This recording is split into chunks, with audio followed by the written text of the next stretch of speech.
The season will be over in a week, and hopefully it ends with Manchester United lifting that FA Cup trophy. And after that final whistle goes, business starts for INEOS, Sir Ratcliffe this summer. There's a lot of changes happening. Barada, Dan Ashworth potentially coming in, brutal clear out stadium changes. And in today's video, we're going to break down 5 big changes Sir Ratcliffe is set to make at Manchester United this summer, starting with the most interesting one, which is recruitment. Now, recruitment will massively depend on the outs, but what do we know so far about Ratcliffe's recruitment plan? First of all, in terms of recruitment and outs, you've got 2 years to perform when you're out. He wants to set that new precedent at United, where if you don't perform in 2 seasons, you're out. Every player bar Maino, Hoyland and Garnacho is deemed potentially for sale. Obviously, players like Bruno, Delo and Martinez were said it would have to take a massive offer, but everyone was up on the market.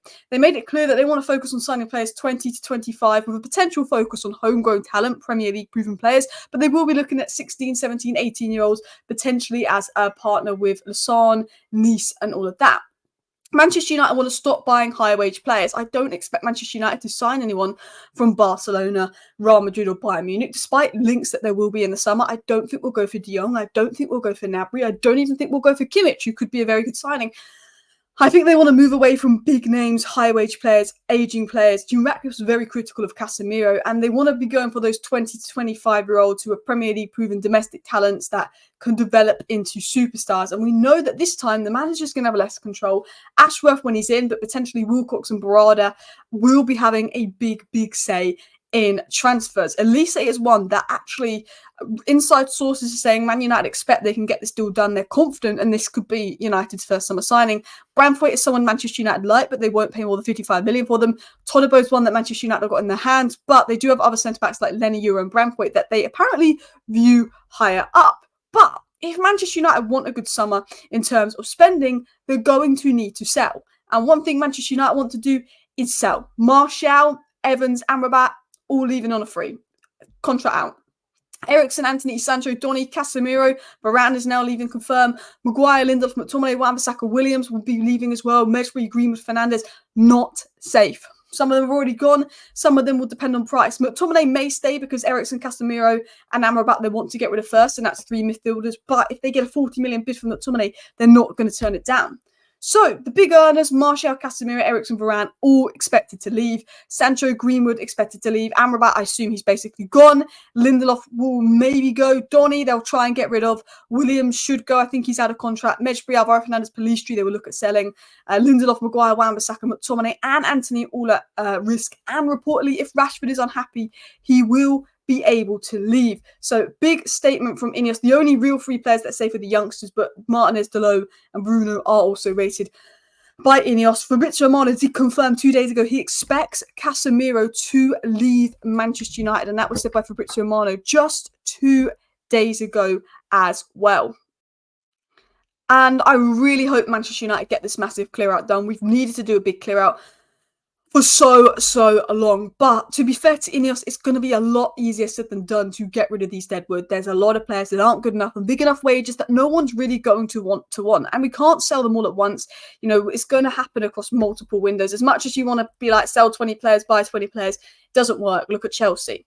So, what's the third change to expect this summer? Well, we've already seen it in place. Football-focused people coming in at the club. Barada is going to help with the financial situation, not overspending on players, be the CEO. Wilcox is going to do some academy work and first-team recruitment work. He's already assessing Ten Hag. Within a week of assessing Ten Hag, Wilcox said, change this, change that, bring in a fitness coach, assessing training. Already suggested 3-4 changes Man United should make. Now, remember, Wilcox was key for Manchester City's academy's most successful ever era. You look at Man City's academy, the products coming through.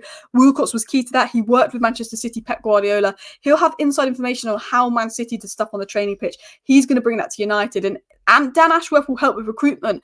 But more importantly, Dan Ashworth is going to come to United and he's going to implement the right structure in place for the club to succeed long term. He's going to say, change this with the academy. Similar stuff to what Wilcox is doing. You know, recruitment strategy needs to be this. He might not be the best at recruitment, but he wants to change the culture at United and make sure he's got the best people, the best scouts, the best people, finding people for the academy. So the club is, you know, the best in all areas. And INEOS, what did they say they wanted?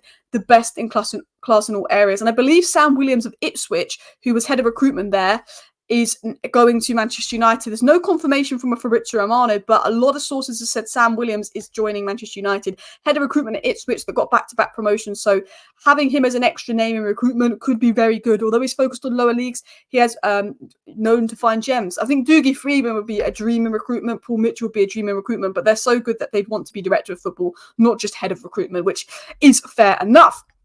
And along with that is the environment cultural reset. INEOS are bringing in the best in class in each area of the club in an aim to change the environment, in an aim to change the culture around the club. You know, Barada's going to change the not buying high wage players, getting the wage bill down. Blanc will have a part of that. Bray also potentially there's a change in manager as well. But they want to put more focus into the academy. Ashworth will have the goal of creating an ethos there for the first team. They want to get rid of leakers. They want to get rid of the players who are causing problems, change the culture. Ratcliffe's already stopped working from home to maximise staff efforts because he thinks Man United are overstaffed and they're lazy, and we are the most overstaffed club. There's going to be a mass sacking of staff. You know, Ratcliffe labelling some staff as a disgrace. He went round the facilities and said, this is a mess. And if, you know, the people, the cleaners, the basic jobs at Manchester United, the staff aren't performing and treating Manchester United well, that reflects on the environment that players train in. Oh, it's a mess. No one cares about this club. They want to change every aspect of this club where everybody is doing their job, from the receptionists to the cleaners. Every part of United, they're performing at the best. And of course, INEOS have made it clear, you know, only 3 players 100% safe. They're saying this is a project. This is a long-term project. INEOS are very positive about the future. They're saying our focus is on winning trophies. They've employed people that actually want to win trophies rather than people that are bankers. But they're saying, you know, a lot of you players won't be safe. We want to reset the environment where nobody's safe unless they deserve to be here. We're building for the future. It's a long-term project. Things aren't going to change necessarily this summer, but they're building for a future. And one of the things they're potentially going to do is establish a vision and style of play, something Ten Hag will have to adapt to, something the new manager may do if Ten Hag isn't here. You know, INEOS, first of all, they want to create a mission. They want to create, you know, a sort of a new environment, a new vision, of course, and they want to get rid of the people. But they also want to make changes. You know, Jason Wilcox coming to Manchester United, that's a big appointment that's going in. And it was said that Sir Jim Ratcliffe said, we will decide the style of football with the general manager, the sporting director, and probably recruitment managers. And it will be a Manchester United style of football, and the manager will have to play that style. Reports are coming in that Wilcox has told Ten Hag he wants to see a more possession-based approach. Ten Hag has actually played a more possession-based approach since. I don't know if that's just a coincidence, though. Arsenal did let us have a lot of the ball. Sheffield United was Sheffield United. Although we didn't have much possession against Newcastle, we're just better with the ball. Jim Ratcliffe is coming in with a style of play. He wants the style of play for Manchester United to play. Wilcox is assessing that. He and the recruitment people are coming up with a style of play they want Ten Hag or the next manager of Manchester United to play. Which brings us into the fifth and final thing, which I've put down as 4, but it should be 5, which is a new facility in stadium. You know, INEOS said something interesting the other day. Jim Ratcliffe said something interesting the other day. He said something about, you know, you can't just change the team, you've got to change the club before you can change the team. And one of the things they want to change is the stadium. We saw Old Trafford, you know, basically a waterfall. Your Newcastle fans were taking the mick in the away end with their goggles on. Ratcliffe is building a new Old Trafford. He said, in an ideal world, you want a stadium which is the Stadium of the North, the Wembley of the North. And that is what he's already having plans on. I don't know if it will be done. I don't know if they'll be able to do it. They will need investment. He hasn't got the money to do that, but he is investing his own money. At the end of the day, Ratcliffe doesn't have the money to completely build a new stadium. But Ratcliffe is investing his money, something that Glazers have never done, which you've got to be positive about. And Sir Jim Ratcliffe wants to create the Wembley of the North. He's already been going around speaking to people, trying to get this done very quickly. It's not just words. He is trying to take action on this. Whether they will get, you know, support from the government and stuff to get the stadium done is a question. Maybe it'll have to be upgrades, but they do and will invest in Old Trafford and the facilities and improving Manchester United, because we're the biggest club in the world. Once we had the best and most amazing stadium in the world, we have the most historic stadium in the world, but actually, you know, it's like a Luton Town stadium at the moment. You know, the only team in the Premier League without a modern screen. It's so falling behind. You know, unfortunately, Manchester City facilities, their stadium, their everything is better than us, and we're a little bit behind. Ronaldo said it in his interview with Piers Morgan. We're very behind. So what you expect, and the fifth and final thing to expect, advancing on that, is a new renovated Old Trafford, upgrades on Carrington, and every department to be modernised and improved, from staff to sports science, every department. And that's something that Dan Ashworth has been working on at Newcastle. Dan Ashworth worked on it, of course, Brighton. The Dan Ashworth will be very good at.